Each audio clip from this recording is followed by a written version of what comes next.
Hello everyone. Today I'm going to guide you how to manually install the Spreadtrum driver on your Windows computer. So first of all, go to the description of this video. There you will find the link of this driver.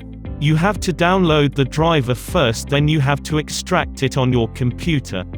As you can see, I have already downloaded and extracted the driver on my computer. Let's begin the tutorial. First of all, right-click on the Start icon, and click on Device Manager. Now click on the computer name, and then go to Actions.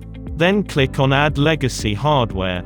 Click on Next. Now click on Install the hardware that I manually select from a list. Click on Next. Again click Next. Now click on Have Disk button. Then click on Browse. Now look for the Spreadtrum driver on your PC.